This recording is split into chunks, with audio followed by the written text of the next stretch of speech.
आज आम बनवा आलू टिक्की चाट। 6टी मीडियम साइज आलू को मैं बॉईल करके ता चोपा छड़ेकी रखी। एबे आम गोटे मैसर नहीं कि आलू को टिके मैश करनबा।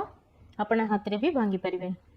लबो जदि आपण आलू को सीझी सरला परे तापरे ताकू किछि समय फ्रिज रे रखि देबे आ तापरे ताकू काढी के यूज करबे ताले आपनकर आलू टिके और भलो तयारी होबा।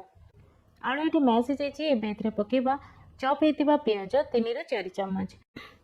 मुझे गाजर को ग्रेट करके अधा कप नहीं जोटा कि ऑप्शनल जदि अच्छी घरे पके दिंतु ना ना। कंचा लंका 2 ରୁ 3टी चॉप करके नहीं। स्वाद अनुसार लुण, चाट मसला 1 चम्मच, भजा जीरा गुंड 1 चम्मच, लंका गुंड निज टेस्ट हिसाब से मुझे 1 चम्मच नहीं।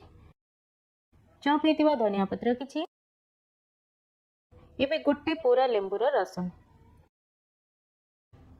एबे आम सब मसला गुड़ी आलू मिसई नबा।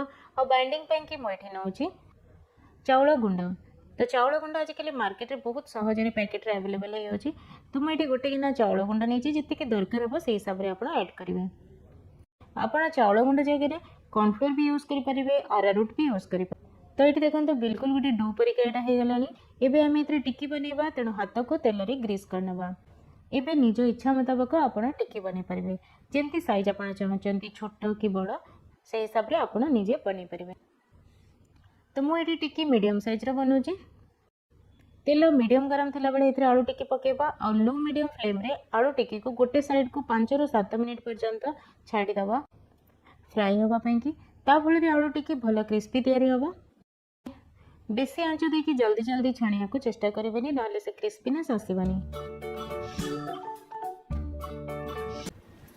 तो आलू टिक्की तो आमर ये रेडी हो गलानी। तो ये आलू टिक्की चाट तैयारी करवा। तो प्रथम ये मीठा दही पकई नौची। चाट पे सब इंग्रेडिएंट्स आप निज टेस्ट हिसाब से कम बेसी करेंगे। दही पसंद नहीं हेले आप कम दही पकई पारे। दही पर मुझे धनिया पुदीनार ग्रीन चटनी यूज कर यार टेस्ट भी बहुत बढ़िया लगे। जदि पुदीना न मिलूँ केवल धनिया चटनी बनैकी भी आपड़ नहीं पारे। ये ग्रीन चटनी टिके राग भी थो टेस्ट ताले भल लगे। आउे पकई ना तेंतुड़ी चटनी। मो तेंतुड़ी रस बाहर करके गुड़ मिसेकी 4 ରୁ 5 मिनिट पर्यंत बॉईल करनी से गोटे चुटकी लंका गुंड भी पकई नहीं। बस ताको ठंडा करके यूज कर ऊपर टिके कला लुण छिंचवा। भजा जीरा गुंड पकेबा आ गोटे पिंच लंका गुंड और लास्ट रे पकेबा सेव नमकीन जोटा कि सबू चाट रे बहुत टेस्टी लगे और समस्त फेवरेट भी। और टिके धनिया पत्र पकई नवा जोटा कि ऑप्शनल अच्छे। आम धनिया पुदीना चटनी भी पकईचे। तो ये दिल्ली स्टाइल आलू टिक्की चाट बिल्कुल रेडी हो।